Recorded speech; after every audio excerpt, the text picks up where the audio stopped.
Comment faire le poids pour un combat de boxe? Yo l'équipe, j'espère que vous allez bien. Aujourd'hui, nouvelle vidéo, c'est un petit peu plus précis, c'est un petit peu destiné à ceux qui font principalement de la compétition parce que forcément, ils ont cette étape de la pesée. Pour ceux qui sont familiers avec le milieu de la boxe, bah oui, avant chaque combat, vous avez cette étape-là, cette étape de pesée. Vous devez correspondre à une catégorie de poids en particulier, une catégorie que vous avez définie avant le combat évidemment. Donc concrètement, ça se fait par deux moyens. D'une part, la déshydratation et d'autre part, le déficit calorique. Donc si le déficit calorique, ça, vous n'allez pas y couper, ça c'est sûr, que ce soit en pro ou en amateur, vous n'allez pas du tout y couper. C'est impossible de perdre du poids sans déficit calorique. La déshydratation, par contre, ça va être vraiment en fonction de votre niveau, si vous êtes en amateur ou si vous êtes en pro. En amateur, peut-être que vous allez faire un championnat et que vous allez devoir enchaîner les combats d'un jour à l'autre, en fin de compte, ou même peut-être des fois 2 combats dans la journée. En pro, par contre, vous allez la peser, vous avez 24 heures avant l'heure du combat. Ce que j'essaie de vous dire, c'est que en pro, vous allez pouvoir avoir beaucoup plus de marge de manœuvre sur la déshydratation. Ça va pas vraiment impacter énormément votre performance, alors qu'en amateur, si vous déshydratez beaucoup, ça va vraiment avoir un impact négatif sur votre performance, parce que entre le moment où vous vous pesez et le moment où vous boxez, il y a un laps de temps qui est très réduit. La phase 1, comme je vous l'ai dit, c'est un déficit calorique, c'est extrêmement simple, c'est manger moins de calories que ce que vous dépensez, donc il faut être en déficit énergétique. Comment est-ce qu'on est en déficit énergétique? Il faut calculer tout ce qu'on mange évidemment. Donc d'abord, il faut identifier en fait votre métabolisme de base, puis y ajouter vos dépenses énergétiques de la journée, et vous avez un total énergétique qui est votre dépense énergétique journalière. Ensuite, en fonction du temps que vous allez engager un déficit calorique qui va être plus ou moins agressif. Par exemple, si vous avez plusieurs semaines devant vous, vous allez faire forcément un déficit qui est plus agressif que si vous aviez plusieurs mois devant vous. Donc moi, ce que je conseille, c'est de s'y prendre vraiment à l'avance, 2-3 mois à l'avance, et de faire un déficit calorique de 500 calories par jour. C'est supportable et ça nous permet quand même de garder un bon niveau d'entraînement. Si vous avez moins de temps devant vous, forcément, vous allez devoir faire un déficit calorique beaucoup plus agressif pour arriver à ce poids le jour J. Donc concrètement, une fois que vous avez votre dépense énergétique journalière et que vous avez défini vraiment le nombre de calories qu'il vous faut pour perdre du poids en fait à un certain rythme, un rythme qui est confortable pour vous, vous allez télécharger une application qui va vous permettre de maintenir une espèce de comptabilité en fait de votre ingestion calorique. Celle que je conseille le plus, c'est MyFitnessPal, parce qu'en fait vous allez avoir tous les aliments qui vont être référencés dessus. Vraiment, il y a vraiment tous les aliments, vous avez juste à scanner le code barre et vous mettez la quantité que vous avez ingérée. Donc quel que soit évidemment le mode d'alimentation que vous adoptez, que ce soit le jeûne intermittent, que vous fassiez 3 repas par jour, que vous en fassiez 4, 5, 6, ce qui compte en fait, c'est vraiment d'arriver à son quota de calories, il n'y a pas de secret. Vous arrivez à 2500 calories, vous en dépensez 3000, vous allez perdre du poids à raison de 500 calories par jour. Donc sur le point alimentation, ce que je vous conseille de faire, c'est vraiment de vous tenir aux aliments à faible densité calorique évidemment, parce que quel que soit le mode d'alimentation que vous adoptez, que ce soit le jeûne intermittent, que ce soit le fait de faire 3, 4, 5, 6 repas par jour, ce qui a compté vraiment au final, c'est ce tout de calories qui va faire qu'au final, vous allez perdre du poids. Par exemple, si vous mangez 2500 calories et qu'à la fin de la journée, vous en avez dépensé 3000, vous allez perdre du poids à raison de 500 calories par jour. Donc vous avez déjà pas mal de recettes sur la chaîne, il y en a quelques-unes qui peuvent un petit peu vous donner le ton comme ça pour créer des recettes qui sont à faible densité calorique avec un gros volume alimentaire. L'estomac, si vous saturez sa capacité avec des aliments à faible densité calorique, il va être rassasié, vous allez ressentir cette sensation de tiraillement qui va vous induire justement d'arrêter de manger, tout simplement. Alors que si vous mangez des aliments qui ont vraiment une concentration calorique très élevée, par exemple tout ce qui est lipides, vous allez en manger peu et vous allez prendre beaucoup de calories derrière. Donc c'est pas très intéressant pour une perte de poids. Ensuite, pendant cette phase aussi de déficit calorique, justement pour maintenir un petit peu ce volume alimentaire et entre guillemets remplir l'estomac, on va charger en eau. On va s'hydrater plus que de raison, on va boire entre 5, 6, 7, voire même 8 litres d'eau par jour. Et ça, c'est pas que simplement pour un but physique, c'est-à-dire de remplir l'estomac avec de l'eau. Vous allez voir qu'après, on va faire une phase de déshydratation. Mais on va y revenir après. Là, pour l'instant, on est sur ce déficit calorique-là qu'on va accroître en faisant plus de cardio. Pas du cardio extrêmement puissant, c'est-à-dire on va pas vraiment se donner à fond sur chaque séance. On va faire du cardio plutôt léger, par exemple des petits footings longs, bien couverts, etc. Du vélo d'appartement à allure vraiment modérée, tranquillement. Là, on n'est pas vraiment sur une optique de performance pure. Parce que la performance, pour gagner du cardio, oui, il faut faire monter les BPM, les battements par minute, etc. Mais là, on est juste sur une optique de perte de poids. On veut simplement dépenser des calories sans trop se fatiguer pour pas que ça impacte l'entraînement qu'il y a à côté de boxe, évidemment, puisqu'il faut progresser dans la discipline. Donc là concrètement, si je vous dessine un petit peu une journée dans ma peau quand j'étais en train de boxer en amateur et que je faisais les championnats de France, bah c'était le matin, je me réveillais le matin vers 5-6 heures du matin. Ça dépendait des jours parce que j'avais la fac en parallèle. Donc je me réveillais, je faisais une espèce de petit cardio de 45 minutes, vraiment à allure extrêmement modérée, vraiment juste en réveil musculaire, juste pour perdre un petit peu de calories, pour dépenser des calories sur ce début de journée. Puis ensuite je rentrais, je me douchais, etc. Je faisais la fac toute la journée. Ensuite je rentrais vers 4h30, 5h, ça dépend des fois vraiment, des fois je finissais à 19h.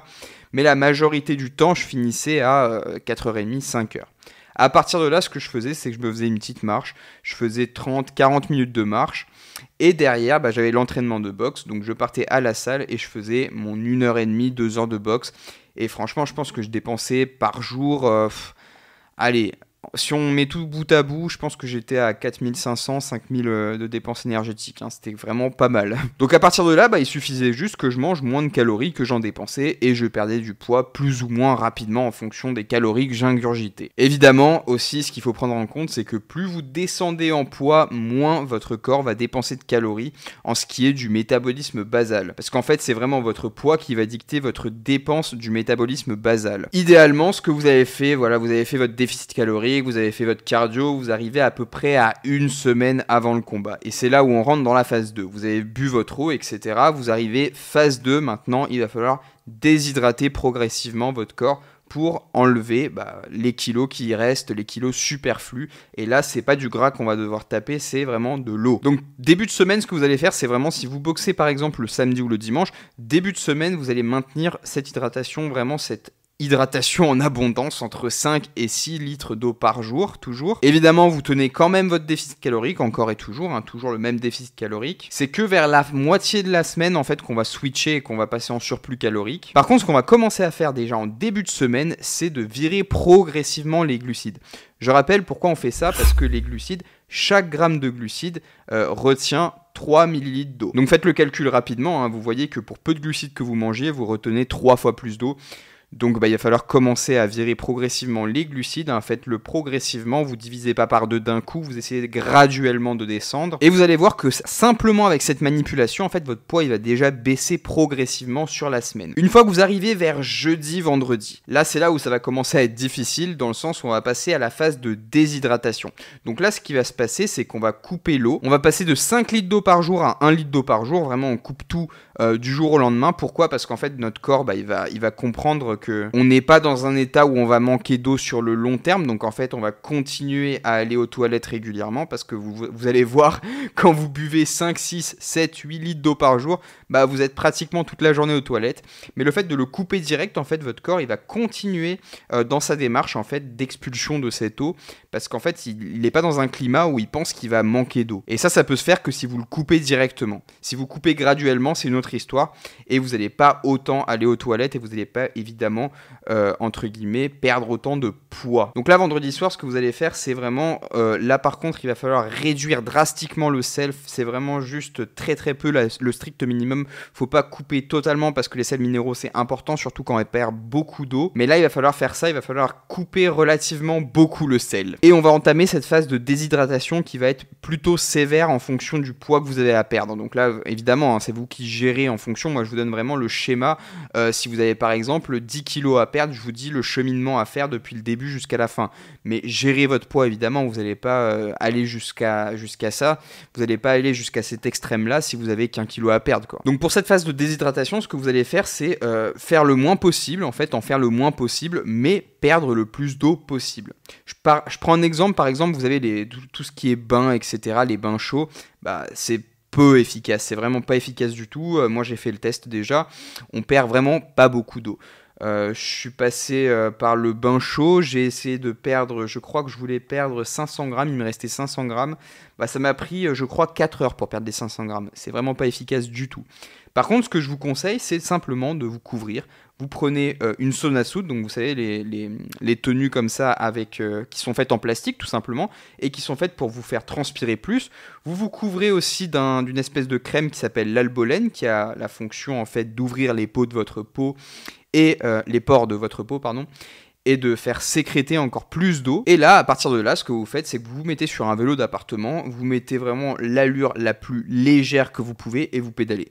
Vous allez voir que vous allez transpirer beaucoup. Surtout si par-dessus votre sauna suit, vous mettez encore des sweats, etc.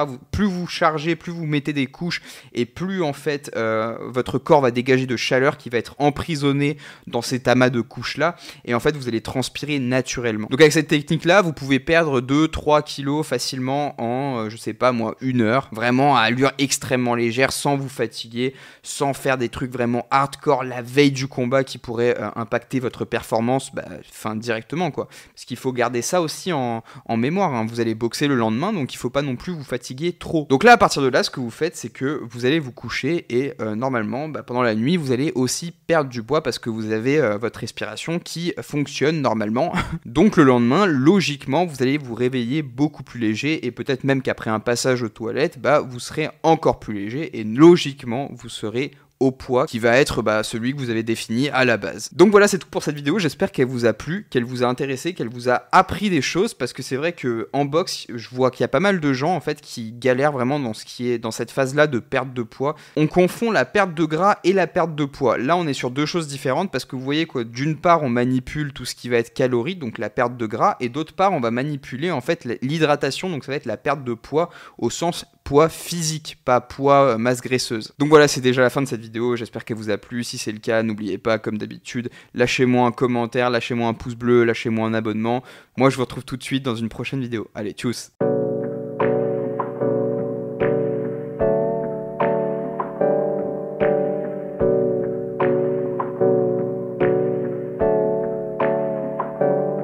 Hey, I got something to say.